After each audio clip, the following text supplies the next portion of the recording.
We asked members of our community to teach us how to cook a dish meaningful to our faith. This is Avi's Moroccan fish. Avi, a tall, thin man in his 40s with close-cropped dark beard, wears a smoke-grey shirt loose over jeans. His friend Lee, in his 50s, short and stocky, has short grey hair and a white shirt, also worn loose, which is decorated with multicoloured discs like retro vinyl single records. Avi sits in the garden for part of the film, surrounded by colourful blooms in terracotta pots, a small white child's windmill slowly turning in the wind. The kitchen is spacious, with built-in light wood units and a dining table. A glazed door leads to the garden, and the window beside it is framed by heavy grey and cream curtains. Unlit fairy lights are strung across the top of the window.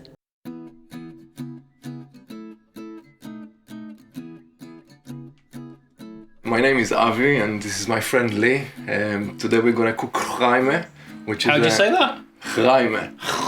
What?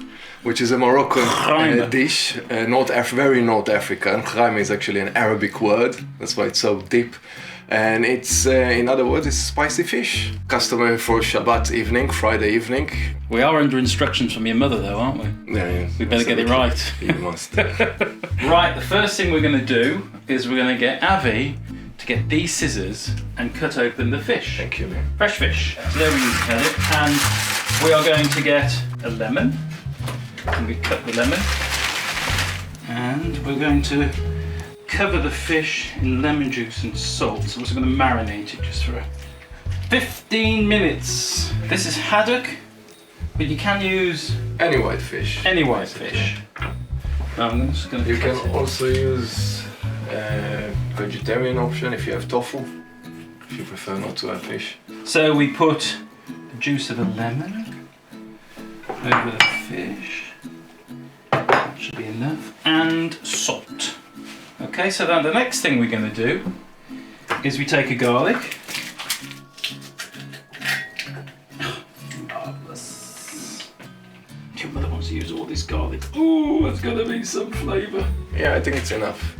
She's definitely the expert in cooking when we're talking about my mom, absolutely. I'm not a big chef. I can cook a few things. Omelette is the first thing I learned how to make, and that wasn't very long ago. Did you find the zip to get the egg? No, I just need to wash my hands. I just broke it. Our faith is made out of culture. So faith is something that you believe in. And culture is not necessarily something you believe in, it's something that you grew up with. It's things that our family's been doing forever. And it's just introduced from a young age. So you see your mother cooking it in the kitchen, and you remember the smells when you come back home, especially on Friday afternoon. We finish school early and you come back and you can feel the smell, you can smell all the kitchen and everything that is ready, because it's going to be quite a unique meal for Shabbat. It can take you, back to your childhood, this kind of cooking, absolutely. Well, now we're going to heat the oil, and we're going to put the peppers in it, so you draw out all the flavours from a red pepper. This is the simplest version of chraime. You can add chickpeas, you can have carrots. Basically, you can add anything that you like for flavors. Today we're gonna make it simple, neat. Some of it needs early preparation, like if you want to add chickpeas, you need to cook them before that. So it is perfect. Mother will approve. So this is without any preparation, unless you need to clean the fish before that, but it's straight. You cut, you cook, and it's ready to eat. In the Torah it says that God ceased all his work on Shabbat, which is the seventh day. Sabbath comes from the word Sheva. Sheva means 7 in Hebrew, which is a 7th day. Now, in Judaism, the day starts in the evening from sunset, which essentially makes Shabbat start in Friday evening after sunset, and finishes on Saturday evening after sunset. And like its word, Shabbat, cease, we cease from all work. So we would have a big dinner, we'd go to the synagogue, say our prayers, we'd have a big dinner at home.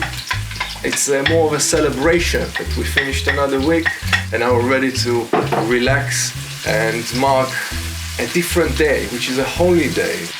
It's a very peaceful day, rather than the rest of the week. How's this? Is this Yeah, right? it's perfect. You think Mum's approving? Yeah, hope so. Garlic and all smell good. Leave that, says, for about 20 minutes so we've just got time to tidy up this mess. Basically, we're waiting for the tomatoes to soften up. Yeah, In the meanwhile, we're gonna make out the sauce. we are. And this is basically very simple. Paprika's 2 sorts. Bit of kick if you want to add a bit of extra kick. Black pepper up there, bit of salt. There's a little bit of salt. Don't need too much salt in there really. Half a cup of oil. And some warm water. Oh, that's good. Well, that wasn't difficult. You can put the fish in.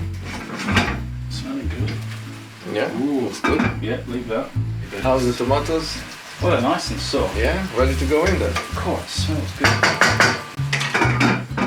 You reckon? Absolutely. Okay, so. And your mother said, skin down. Right, so. One piece there. This looks so good, I could almost eat it. Yeah? Look at that. So now we put a bit on each bit of fish. Everywhere, just, layer it everywhere. Layer it? Yeah, make it look nice. So everything gets the flavours. See, look, turmeric, look at that colour. Don't get that on your fingers or on your clothes, it will never come off. Put the lid on. And, do you know what? L'chaim. Okay. And that's it, that should be ready in about 20 minutes. Coventry Synagogue is a listed Grade 2 building. It was listed in 2005, but it was built in 1870, which is the first purpose-built synagogue in Coventry. It's been empty for today 25 years, been derelict since 1995 or 6. And it just happens to be that I was in the area when it was up for sale, and I managed to purchase it. And since then I've been restoring it. That is in 2013. Welcome to Coventry Synagogue. We're just walking through the entrance, which wasn't the original entrance. This entrance was extended in 1960 to accommodate a big community, roughly about 240 members. These steps here that you would go down, you can see the tiled area, the white tiles inside. So this area will be full of water. And right under my feet here, there are two pits. One will be with rainwater, the other one will have tap water that will mix in the area where you would actually immerse yourself. Very much, they made it into a new synagogue, eliminating a lot of old features. And part of what I'm doing is trying to understand what was there and see how I can bring it back, again, without damaging too much of the history. There is no dream, there is intentions. And the intentions for me from the day I saw this building was to bring it back to life. From the outside, you'll see a derelict building. From the inside, you might see a falling apart synagogue, but it has a lot of history. And I was surprised to know how much people around this area know about this building. So I realized that it's not just restoring a building, it's also restoring a sense in the city of something that's belonged to it, and now we bring it back, so it's not lost. My approach was that it will stay an Orthodox synagogue. I'm Orthodox Jew, and I don't see any reason why I shouldn't.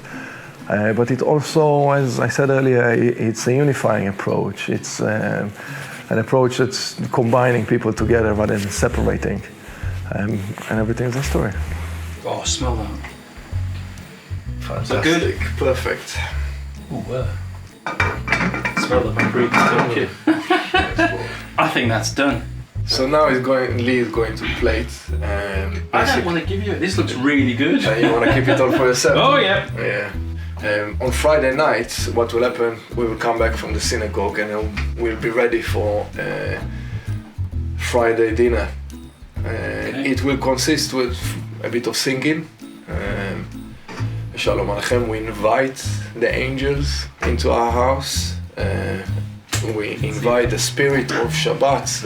The whole process of Shabbat is very relaxed. Again, it's a separation between a normal, mundane, very busy day to a day that we need to learn how to switch off and be with our family, be with ourselves, relax.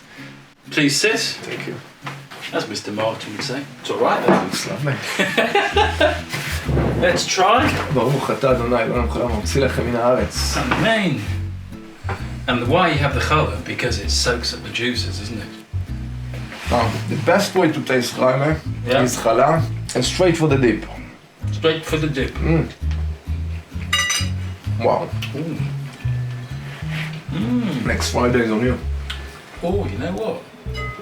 That's pretty good. I'll say so myself. Thank you, Avi's mum. Hope she approves.